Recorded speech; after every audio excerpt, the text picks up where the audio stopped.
Hello everyone, आप सभी का मेरे चैनल वर्षा गौरव सेन में बहुत बहुत स्वागत है। और ये दोनों विक्रम बेताल इसलिए बने हुए हैं क्योंकि इन दोनों को घूमने जाना है और पीछे वाला बेताल उनका हाथ नहीं छोड़ रहा है क्योंकि वो भी जाना चाहता है।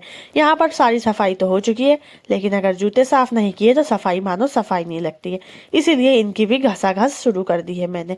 उसके बाद मैं नीचे आ गई ढिग लगाने, और ढिग लगा के मैंने पूरा सा लीप दिया है। और लीपना मैंने अपने मायके से ही देखा है और सीखा है, तो इसीलिए मैं लीपती जाती हूँ। क्या पता आने वाली पीढ़ी लीपना जानती भी होगी कि नहीं, जैसे कि मेरी बेटी, क्योंकि मैं ही उसको अभी नहीं सिखा रही हूँ, लेकिन मैं सिखाऊंगी उसको। जब वो 12th पास कर लेगी तो लीपना मैं उसको ज़रूर से ही सिखाऊंगी, नहीं तो आने वाले समय में ये सारे रिचुअल्स तो गायब ही हो जाएंगे। और मैं तो कर ही लेती हूँ सारा कुछ, तो मुझे तो करने में कोई वो नहीं लगता है। और कुछ लोगों को तो गोबर से बहुत स्मेल आती है, पर मैं तो करती हूँ, तो मुझे हमेशा से आदत है। इसके बाद देखो एंड मोमेंट पुताई भी चल रही है। लीपने के बाद भी भैया यहाँ पे पेंट कर रहे हैं और दोनों चाचा भतीजे घर पर लाइट लगा रहे हैं, क्योंकि सब जगह लाइट लग गई है और हमारा घर ही बचा हुआ है, तो लाइट लगाना बहुत ज़्यादा ही ज़रूरी है। यहाँ पर कॉलोनी में भी सब लोगों की लाइट लग गई है। अब मेरा नंबर है, तो फटाफट से मैंने इनकी हेल्प कर दी, क्योंकि ये अकेले परेशान हो रहे थे तो मुझे ऐसा देखा नहीं जाता। तो मैंने फटाफट से इनकी हेल्प कर दी और लाइट भी लगा दी। और हमेशा आपको पता है क्या होता है ना, कि मेरे कोई काम में ये हेल्प तो नहीं करते, लेकिन अपने काम में मेरी पूरी पूरी हेल्प ले लेते हैं और अपना काम आधे समय में निपटा लेते हैं। और जो मेरे काम है ना, वो भी मुझे लंबे समय में करने पड़ते हैं। तो हम लोगों ने ये सारा काम कंप्लीट कर लिया है और लाइट्स लग चुकी हैं। अब रात में देखते हैं कि कैसी जगमग हो रही है कि नहीं, भी अच्छे से हो रही है।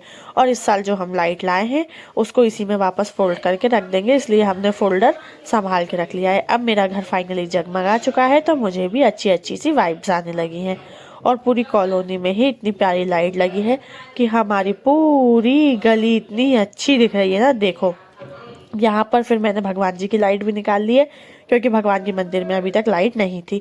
इसके बाद मैं धनतेरस की पूजा का कुछ सामान लेकर आई थी। और हाँ, पूजा ज़्यादातर मम्मी जी करती है, क्योंकि अभी वो घर पर बड़ी हैं और अच्छा लगता है कि वो ही करें। तो पंचानाज रखने के लिए मैं मिट्टी के बर्तन लाई थी, लाल पट्टे पे बिछाने के लिए लाल कपड़ा लाई थी, रुई लाई थी, फुली लाई थी और एक टी सेट लेके आई थी।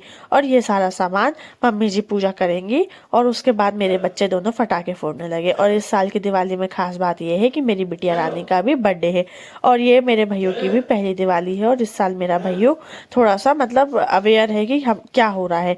तो पिछले साल तो ये गोद में था, यानी 2 महीने का था। तो ये देखिए, फिर इसके बाद हम लोग नीचे आ गए चकरी और अनार जलाने, लेकिन मुझसे इतनी कोशिश करने के बाद भी एक भी चकरी ना जली। और पूरे 10 मिनट की मेहनत के बाद फाइनली ये मुझसे नहीं जली। नहीं जली तो नहीं जली, मैं क्या ही कर सकती हूँ।